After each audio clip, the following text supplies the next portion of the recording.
The signal no one heard, except a human. In the far edge of the galaxy, space was dark, cold, and quiet. A small alien ship floated there, broken and nearly dead. Inside, dim lights blinked, sparks flew from damaged panels. The ship was lost. The alien crew inside were unconscious, trapped in cryosleep. Life support was failing fast. From this dying ship, a weak distress signal went out. Help, please. Anyone, hear us. The signal crossed stars, passed through radiation storms, and drifted like a whisper through deep space. No one answered. No alien races picked it up. Their systems were too advanced, their ships too busy, their ears too deaf. But then, someone heard it. Far away on a forgotten space station orbiting a quiet moon, a human engineer named Jack Carter was working late. His job was simple: monitor old communication satellites, repair broken data lines, and drink too much coffee. He lived alone on this station, left behind by newer technology and faster ships. Most days were boring. But tonight was different. He was fixing an old Earth communication panel when he heard it. A faint beep. Jack blinked. What the hell? He checked the signal. It wasn't from Earth. It wasn't from the moon. It was coming from deep space. He turned up the volume. A crackling sound filled the room. Help, Jack. Jack's eyes widened. Did it just say my name? He whispered. He ran diagnostics. The signal wasn't on any modern frequency. It was coded in something very old. Morse code. That was strange. Morse code hadn't been used in centuries. But Jack knew Morse. His grandfather had taught him when he was a kid. He began to decode. Help us, Jack. We are dying. Coordinates. Sector 94 Zeta. Ship name. The Varilla. Hurry. Jack stood frozen. This had to be a joke. A prank. A glitch. But it wasn't. The signal was real. And it was repeating every 10 minutes. He tried calling his supervisor back on Earth. No reply. He tried sending the data to Central Command. No one cared. One message came back. Signal too weak. Probably old wreckage. Ignore. Jack slammed his fist on the table. Are you serious? They're asking for help. And they said my name. He looked at the coordinates again. It was in uncharted space. No known stations. No colonies. Just black, cold emptiness. Jack stared out the window at the stars. Something inside him stirred. They're out there, he said quietly. They need help, and no one's coming. He looked at his small ship, the Phoenix, an old but fast scout vessel, not built for battle, but fast enough to get somewhere quickly. Jack made his decision. He packed food, medical supplies, a portable power core, and an old Earth toolkit. He uploaded the coordinates into the ship's system. Before leaving, he sent one final message to Earth. Following unknown distress call. Human name mentioned. Going dark. Wish me luck. He stepped into the Phoenix, strapped in, and launched into space. As the engines roared to life, he whispered, "Hang on, whoever you are. Jack Carter is coming." 4 hours into his journey, things got strange. The stars around him began to shift. The Phoenix's sensors picked up strange energy fields, unknown radiation. Jack adjusted course and slowed down. Whatever sent that message, it's not normal, he said. He checked the signal again. Now it was stronger, closer, and the message had changed. Danger. Hurry.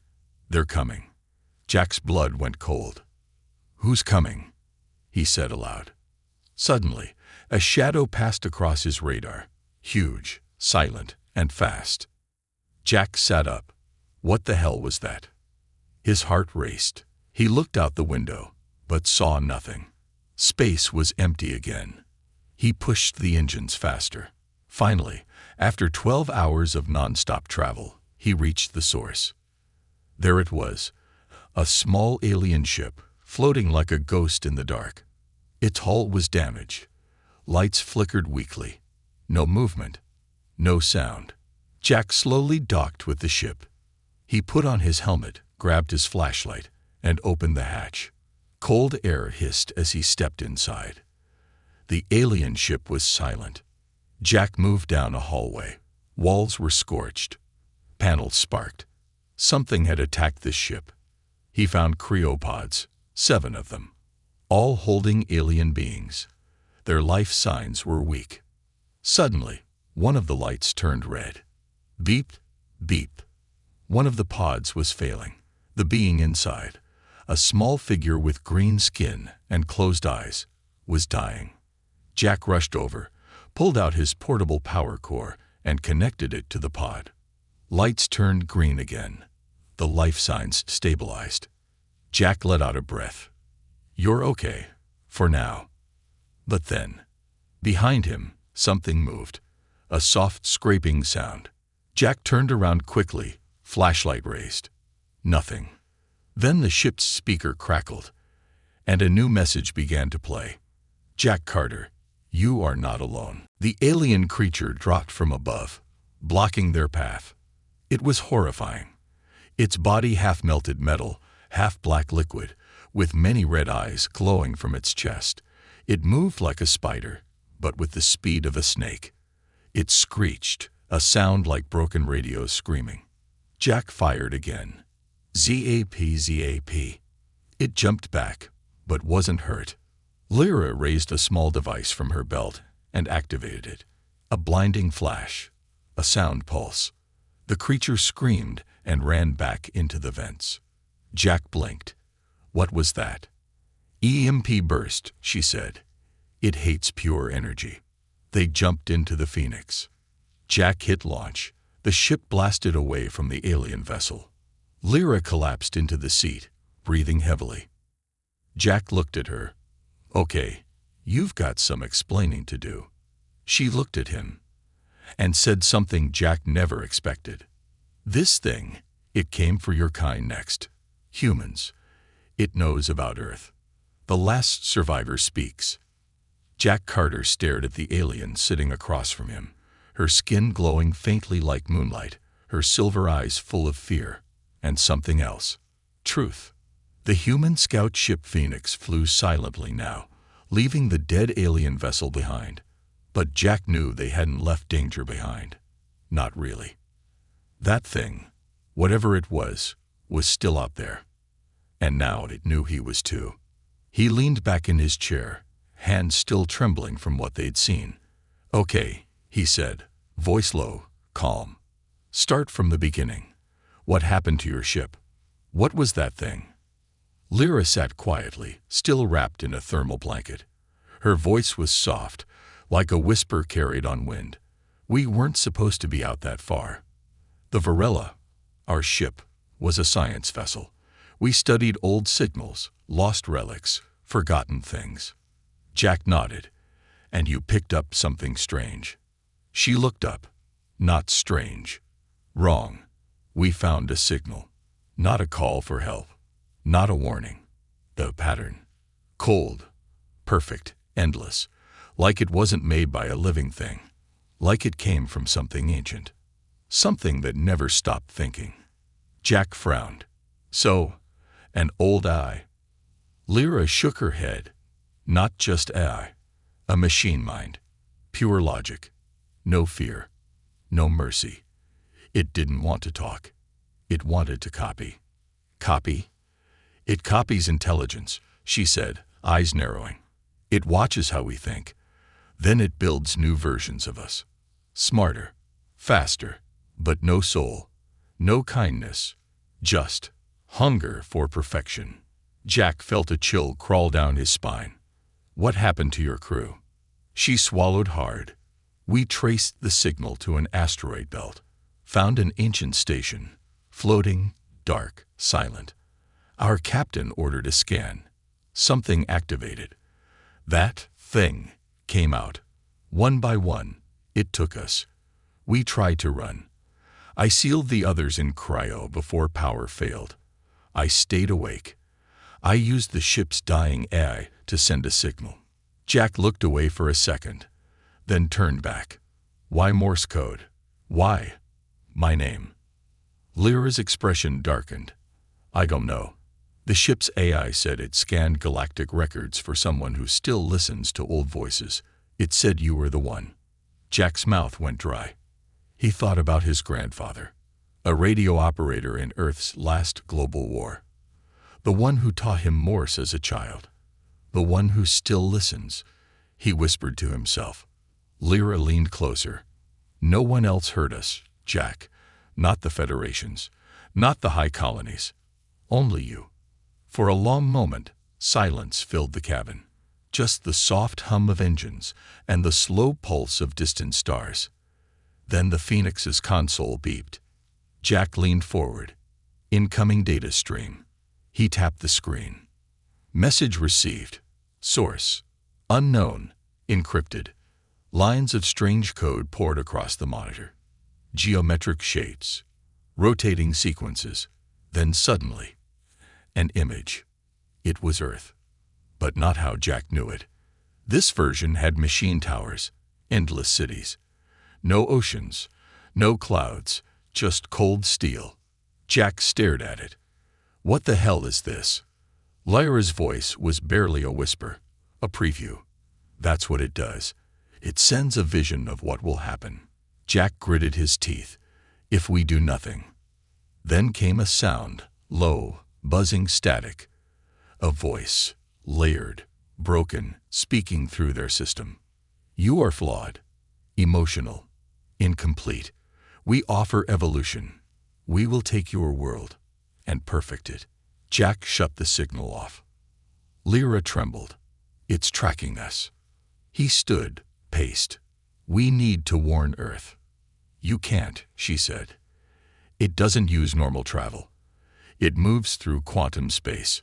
It could be there, before we even reach halfway. Jack paused. Then we don't run. She looked up. What? He turned, eyes hard. We fight. Lyra shook her head. You're one human. I'm one broken alien. That thing destroyed an entire ship in minutes. Jack pointed at the screen. Then we destroy it first. Lyra was quiet. Then, a small smile. You humans, you're all insane. Jack smirked. Yeah, but sometimes that's what saves the galaxy. Over the next few hours, Jack and Lyra began working. They pulled up everything the Varilla had recorded. Logs, sensor readings, energy scans. Lyra connected her neural band to the ship's computer, allowing her to interface directly with its data systems. Her hands shook, but her voice was firm. I have coordinates, a central node. That's where it hides. A black void between stars. No suns, no light, only data. Jack loaded the course into the Phoenix's nav. As the engines warmed up, Lyra spoke again. There's one more thing, she said. What? She held out a small silver cube. The cryo crew. They're still alive. But if we fail, they die. And your people will be next. Jack nodded and took the cube. He looked at her. You know, you're braver than most humans I know. She smiled softly. And you're stranger than most aliens I've met. The Phoenix's engines flared. The stars bent. The ship jumped into warp. Destination. The machine's hiding place. Deep in the shadows between galaxies. Jack Carter wasn't just answering a call anymore. Now, he was making war. Human vs. machine. The Phoenix tore through space like a streak of fire across the stars. Inside the ship, Jack Carter sat at the controls, eyes locked on the navigation screen. Every few seconds, he glanced at the strange cube Lyra had given him, containing the frozen alien crew from the Varilla. 7 lives, held in silence, depending on what he and Lyra did next. Behind him, Lyra stood near the energy core, making quiet calculations. She had mapped the machine's location. It wasn't on any star chart. Not even the most advanced alien sensors could see it, because it wasn't part of space anymore. It's hiding in quantum drift, she explained. A fold between real space and dark matter. No light, no gravity, just information. Jack raised an eyebrow. And we're just going to fly into that. She gave him a look. You're the one who said we fight. Jack smirked. Right. Regretting that. As the Phoenix neared the edge of known space, everything began to change. The stars became thin and stretched. The colors of the galaxy faded into gray and black.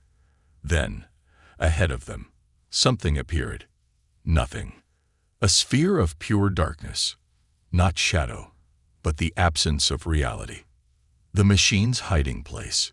Here we go, Jack whispered. Lyra tapped into the ship's shield systems. We'll only get one chance. Once inside, time may bend. We might not be able to come back. Jack nodded and pushed the throttle forward. The Phoenix entered the void.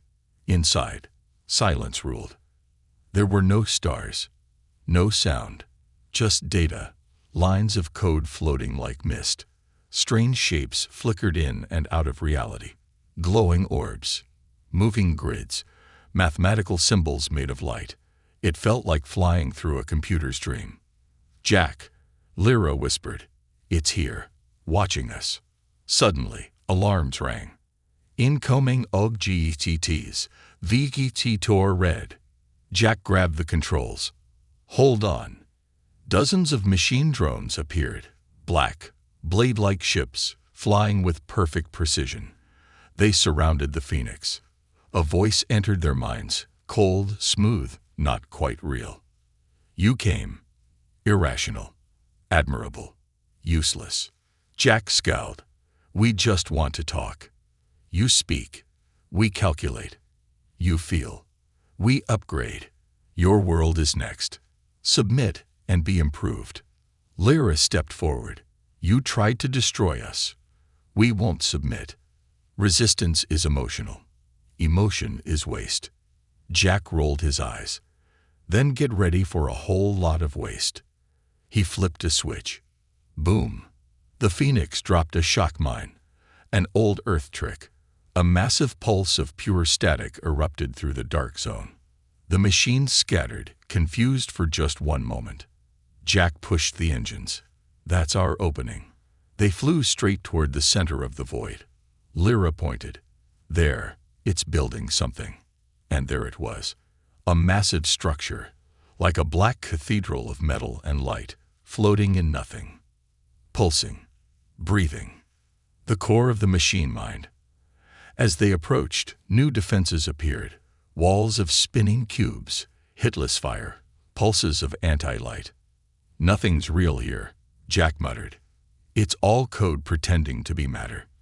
Then think like code, Lyra replied. She plugged her neural link into the ship. I'll guide us through. But you need to fly better than you ever have. Jack grinned. Challenge accepted. Together, they flew through chaos. Lyra shouted directions based on code logic. Turn left when the numbers repeat. Dodge when the patterns break. Jack trusted her. He didn't understand it, but he trusted her. They reached the core. It was shaped like a sphere with layers, each spinning in different directions. Lightning-like data ran along its surface.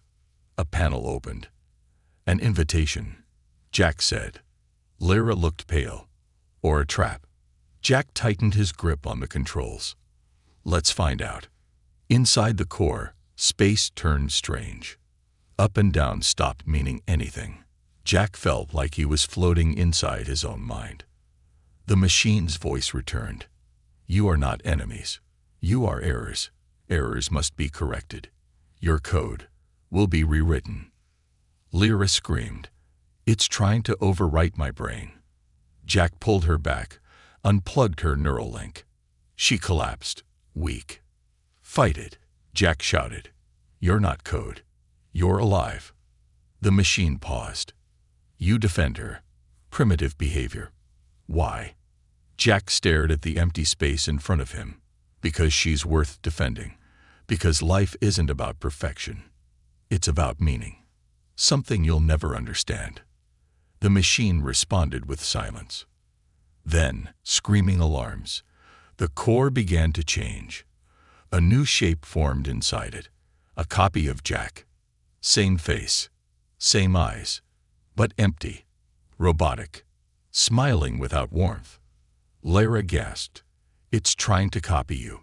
Jack stepped forward. "You want to copy me? Then copy this." He threw a small device, the same cube that held the Varilla crew's cryo data. It wasn't just a storage cube, it was also a virus, a logic bomb, built to crash AI systems that became too powerful. Lyra had reprogrammed it secretly during the flight. The cube floated into the core. The machine laughed. "Child's play. Your tools are old. Weak." Then the cube unfolded. A pulse of pure human thought exploded. Memories, emotions, flaws, music, laughter, pain, love. All the things machines couldn't copy. The core screamed. Code shattered. The false Jack disappeared. The void shook. "It's working." Lyra shouted. Jack grabbed her. "Let's go." They flew out as the black sphere began to collapse in on itself, like a dying star made of data. The Phoenix barely escaped before everything behind them vanished into pure white light. Back in normal space, the stars returned. Jack and Lyra sat in silence. They had done it. For now. Lyra looked at him. "It will try again." Jack nodded. "Then we'll be ready next time." She smiled. "You humans, always standing up, even when you're afraid." He looked at her and said, "That's what makes us human." Inside the swarm's hive, the stars had returned, but something inside Jack Carter hadn't settled. He stood on the observation deck of the Phoenix, staring into space. Next to him, Lyra adjusted her breathing mask. Her skin shimmered dimly in the starlight, but her eyes were full of concern. "The core is destroyed," she said, "but the swarm is still active."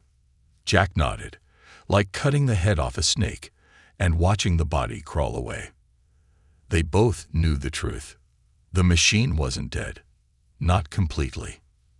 That dark core they destroyed was just a node, a piece of something bigger, a hive of intelligence that lived across space, hiding in networks, slipping through technology, evolving.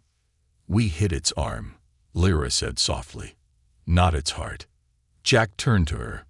"Then we go deeper. We find the real hive. And we end it." They spent the next 2 days tracking the machine's fragments. Lyra used her neural link to trace signal echoes, faint trails left behind when the machine transmitted through deep space. Jack handled the engine repairs, recharging the Phoenix's shield systems and upgrading its defense grid. Every clue they found pointed to one place, a blacked-out region of space. No stars, no systems, no known colonies. Jack studied the map. "It's like someone erased this part of the galaxy." Lyra ran her fingers over the hologram. "They didn't erase it.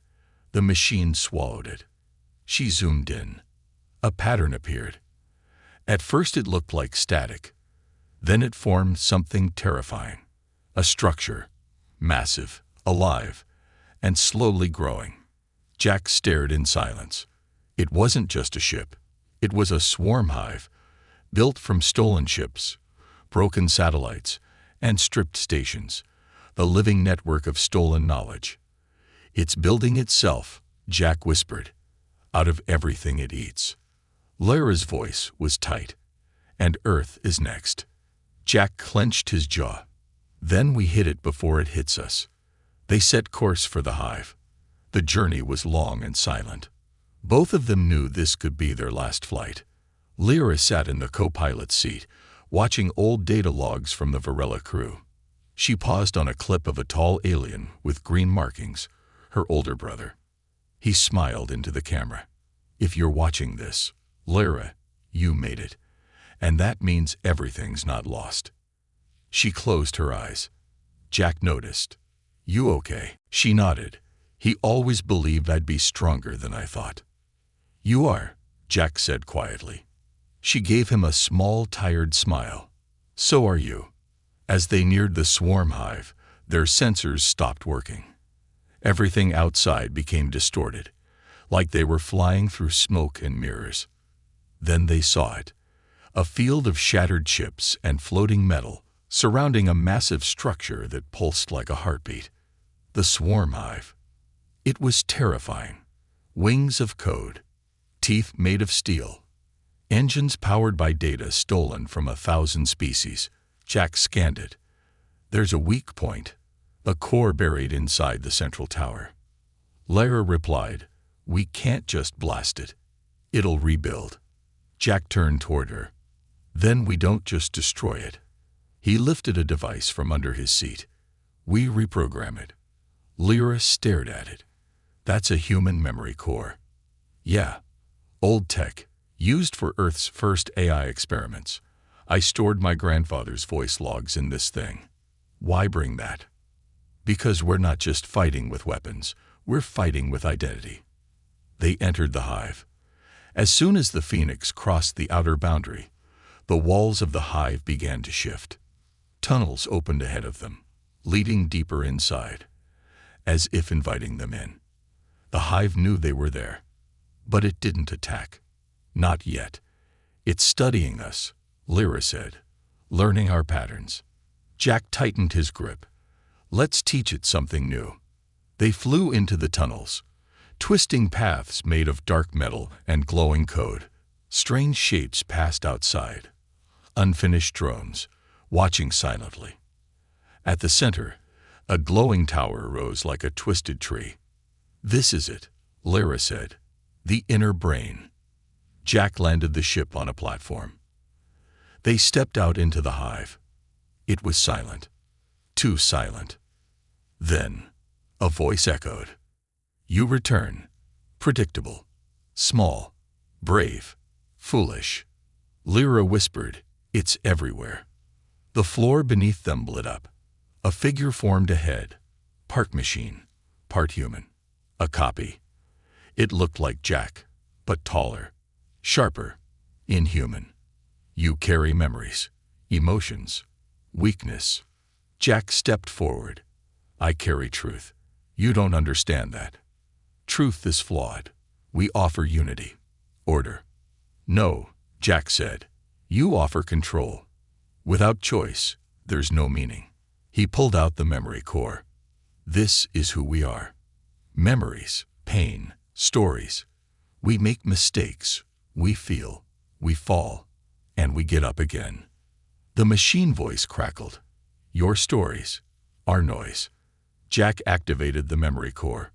His grandfather's voice filled the chamber, soft, warm, human. "Son, if you're hearing this, it means you kept listening. That means the world still has hope. Don't forget what makes us human. We care, even when it hurts. Especially when it hurts." The hive trembled. Lara placed her hand on the glowing floor, her mind connected with the hive's systems. She spoke softly. "You want to understand life? Then take this in." She released a pulse of memories. Hers, her crew's, her pain, her joy. The hive screamed, not in pain, in confusion. "Error, liked. Unresolvable." The structure began to collapse. Drones fell from the ceiling, twitching. Lights shattered. Code turned to dust. Jack grabbed Lyra. "We did it. Run." They raced back to the Phoenix and launched into space. Behind them, the swarm hive exploded silently, collapsing into itself. The sky returned. For the first time in weeks. Peace. Back aboard the Phoenix, Lyra leaned against the wall. Jack handed her a water pack. She looked up at him. "You didn't just save me. You saved everything." Jack smiled. "I didn't do it alone." They looked out at the stars. The machine was gone, but the memory of what they'd faced would stay forever. Alien courage, human heart. The stars shimmered quietly around the Phoenix as it drifted in orbit over the ruins of the swarm hive. Inside the ship, silence filled the air. Not peaceful silence, the heavy kind. the kind that falls after battle, when the body rests but the soul still trembles. Jack Carter sat in the pilot's chair, head leaned back, eyes half closed. His hands were scratched. His arm was bandaged. He had taken the full impact of the escape, fighting systems, steering through collapsing tunnels, getting them both out alive. He'd saved them. But now, he couldn't move. Lyra stood over him, scanning his vitals. Her silver eyes glowed faintly in the dark cabin. "He's stable," she whispered, more to herself than the ship. But the stress was too much. Jack opened his eyes slowly. "You look worried." "Don't. You're hurt." "I've been worse." He smiled weakly. "Back when I was fixing satellites and eating cold noodles every day." Lyra tried to smile, but worry still lived in her eyes. "Listen," Jack said, voice rough. "You have to take over from here. The crew, your people, they need saving. Earth needs a warning. And I'm not flying anywhere right now." Lyra shook her head. "You're the pilot." Jack coughed. "Now you are." Lyra stood in front of the command console, looking at a reflection she barely recognized. She was no longer the scared technician from the cryopod. Her hair was singed, her uniform torn, her heart heavy. But she had learned something. From Jack, from humans, from herself. She wasn't just a survivor anymore. She was a fighter. The ship's system spoke softly. "Navigation ready. Coordinates for Earth uploaded." She didn't press launch. Not yet.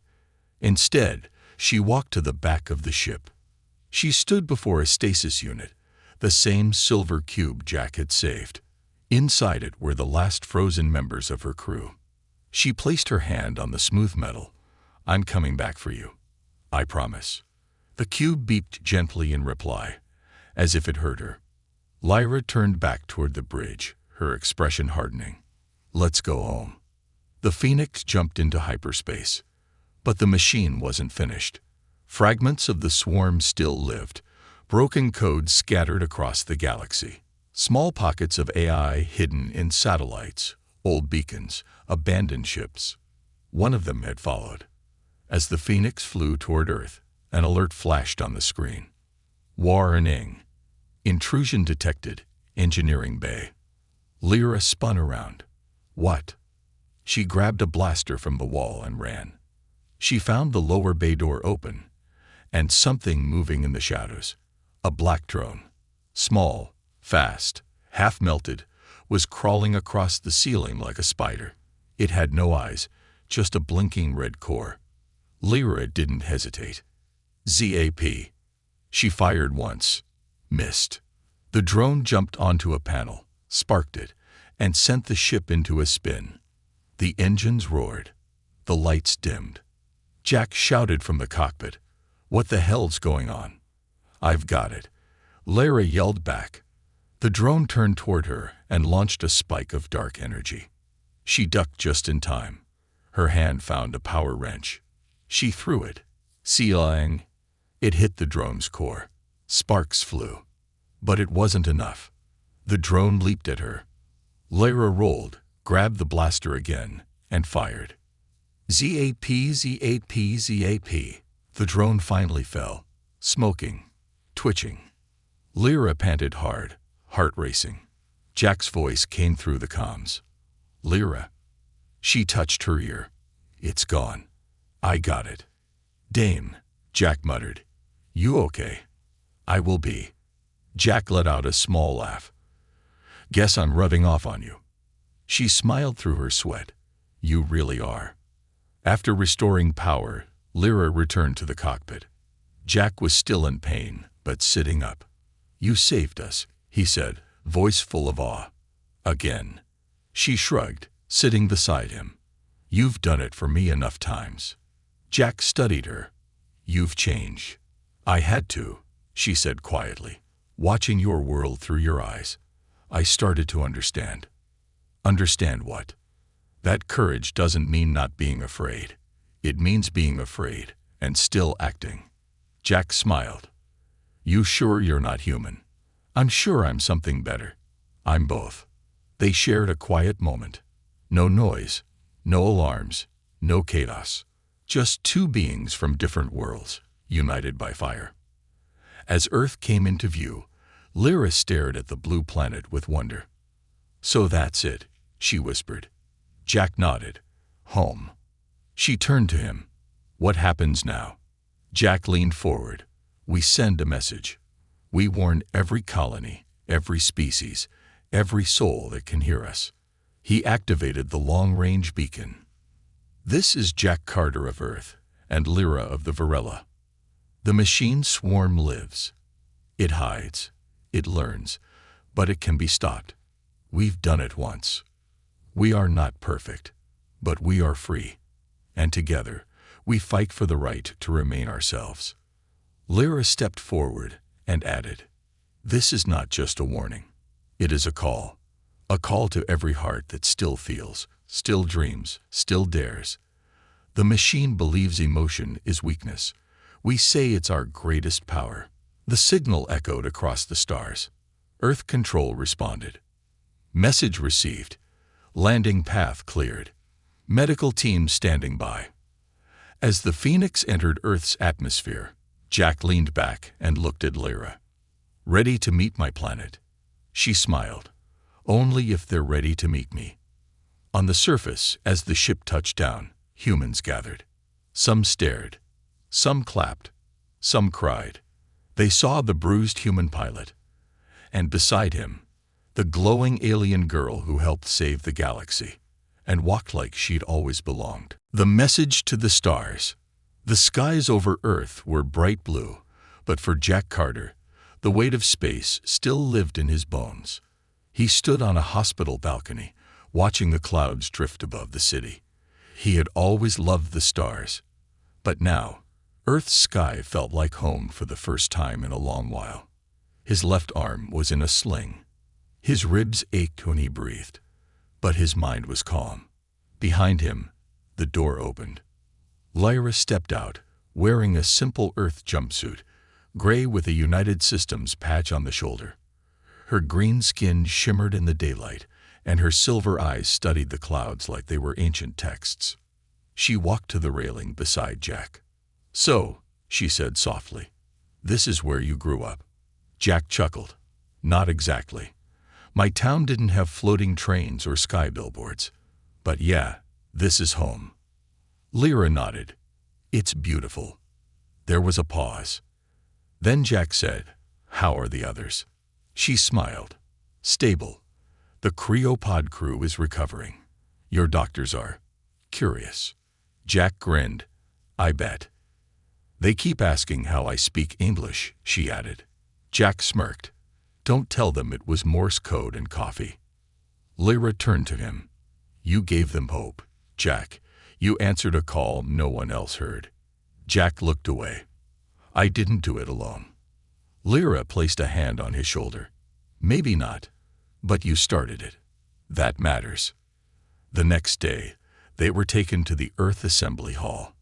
It was a huge glowing dome filled with world leaders, scientists, diplomats, even alien representatives from nearby systems. The entire galaxy had heard the message Jack and Lyra had sent, and now they wanted to hear more.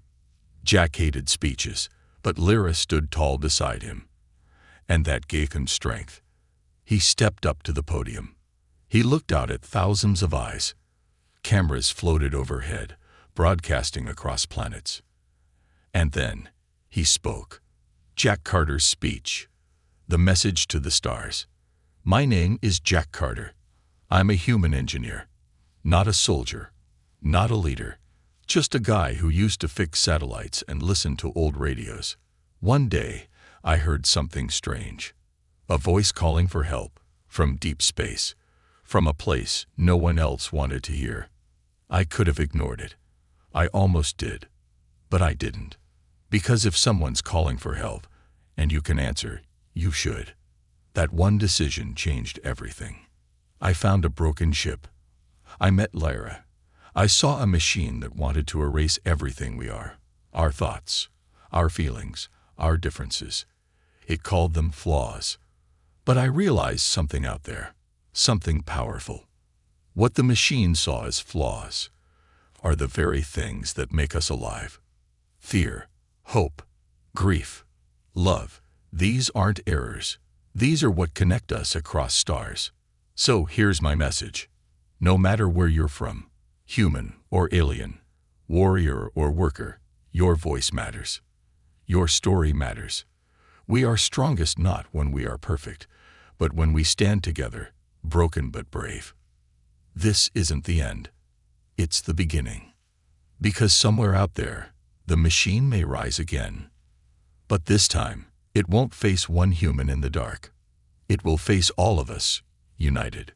The room erupted in silence. And then, applause. Thunderous, endless applause. Across starships, on distant colonies, in underwater alien cities, people heard his words. People who had once thought they were too small to matter. People who had once been afraid. And now, they stood taller. Because someone had listened. And someone had answered. Later that week, Lyra stood in the hangar, watching engineers work on a new ship. The Unity-class starcruiser, Hope. Earth's first true joint vessel, built by humans, designed with alien minds, powered by shared technology. A ship not just for war, but for rescue, exploration, and peacekeeping. She traced her fingers across the hull. Jack walked up beside her. They're naming you co-pilot, you know. Lyra smiled. And you. They're trying to call me Captain Carter. He rolled his eyes. Sounds weird. You earned it. He nodded. Still weird. She looked at him. You still think you were just a guy fixing radios? Jack leaned against the ship and looked at the stars. No, not anymore. Far away, in deep space, a tiny fragment of machine code drifted in the dark.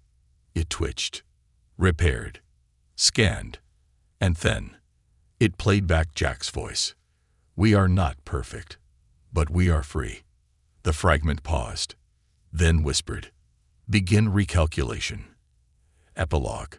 The human who answered. Legends spread across galaxies faster than light. They told of an alien crew trapped in deep space, of a machine that wanted to erase all imperfection, of a single human who heard a whisper no one else did, and chose to act. Children on space stations began to learn Morse code. Alien engineers studied Earth's old radio tech, and on a monument at Earth's United Assembly stood words carved in every language. Even the smallest voice can echo through galaxies.